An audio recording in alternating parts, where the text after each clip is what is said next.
Znamená to pro mě dávat prostoru určitou atmosféru a funkci podle potřeby konkrétního klienta, podle jeho způsobu života. A to mě na tom asi nejvíc baví. Potom následuje spousta upřesňování, měření a počítání, což jsem před zahájením studia netušila. Myslela jsem si, že to bude mnohem více umělecké a dávání krásných předmětů dohromady do prostoru a tím vytvořit ten nádherný obraz. No ale není to tak. Dokonce i kombinace barev je věda. Naštěstí mě ale baví i ta inženýrská a technická část, která zajistí, že se klientovi v daném prostoru bude žít dobře i po té praktické stránce. Když si takhle sedíme nad půdorysem a modelujeme v hlavě si ten prostor, to je podobný, jako když sochař modeluje hlínu. Samozřejmě s tím rozdílem, že on to dělá přímo rukama, dotykem, s reálnou hmotou a my jen v hlavě, v naší fantazii. A čím dál víc zjišťuju, že přestože v tomhle oboru máme čím dál více a lépe propracovaných programů na vizualizaci, tak stejně bez dobré prostorové představivosti by člověk tuhle práci dobře dělat nemohl. To řešení totiž musí být nejdřív v hlavě a teprve pak ho můžeme vlastně přenést pomocí počítačů do nějaké podoby, kterou pochopí a bude srozumitelná i pro klienta. Protože klient většinou tak dobrou představivost nemá.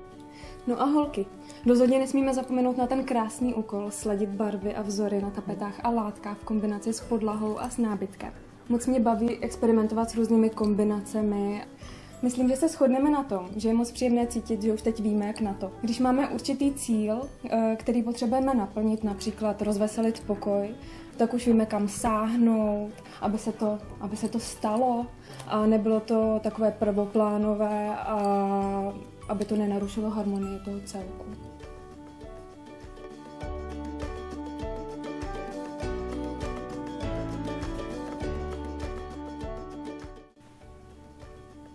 Hodně lidí si myslí, že stačí mít talentované oko a sladěnost přijde sama. Musím říct, že čím více do této problematiky nořím, a já se do ní nořím už 3 roky a stále je co objevovat, a čím víc mám znalostí a zkušeností, tak vím, že povedené kombinace dokáže vytvářet jen ten, kdo zná historii prověřené principy designu a hlavně, kdo má velmi trénované oko pro barvy, ví, jak se barvy chovají v kombinaci s ostatními barvami nebo při různém osvětlení.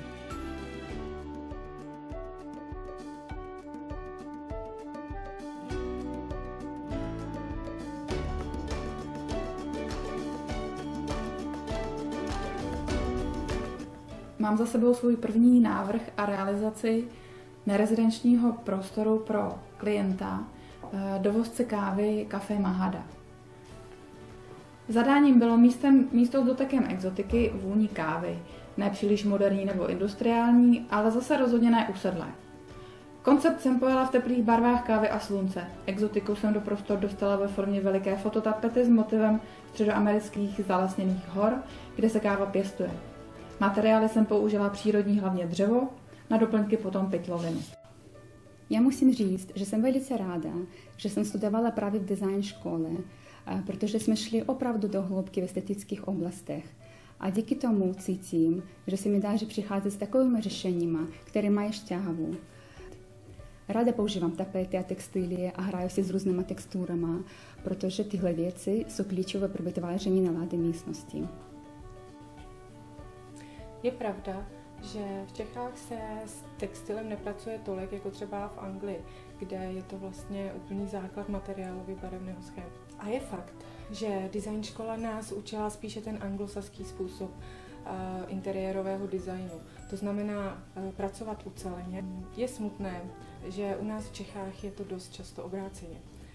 Celek je mnohdy poskládán z jednotlivých prvků, které jsou ideálně co nejluxusnější a za co nejlepší cenu, ale potom ten výsledný efekt pokulhává. Ale jsem optimista. Věřím, že i u nás si interiérový design vydobuje takovou pozici, jako má třeba v Anglii. a že lidé budou poptávat interiéry, které jsou ucelené a vydrží tím pádem dlouho krásné i bez pomíjivosti trendového nábytku a doplňků.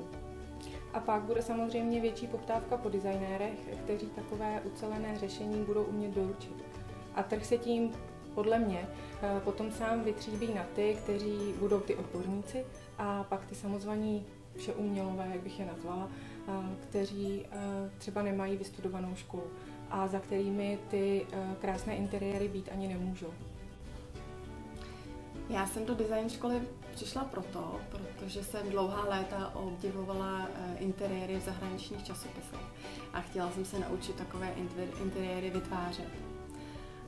Začala jsem nejdřív studovat školu v Londýně, dálkově, ale ten princip studia mi přišel vzdálený realitě českého prostředí. Proto jsem hledala školu v Čechách, kde působí lidé se zkušenostmi ze zahraničí.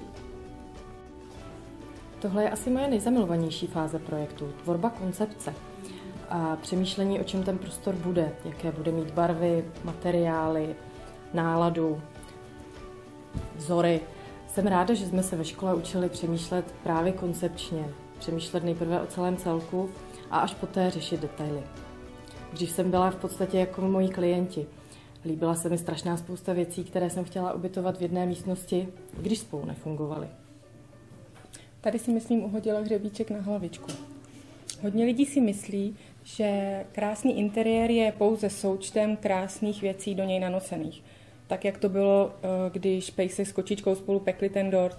Byly v něm samé dobré věci, ale výsledek víme, jak dopadl. V design škole jsem se naučila, že designér musí mít na startu ucelený koncept. Vědět, co chce vlastně v místnosti dosáhnout. A teprve potom jít a hledat jednotlivé prvky, které budou spolu ladit a ten koncept podporovat.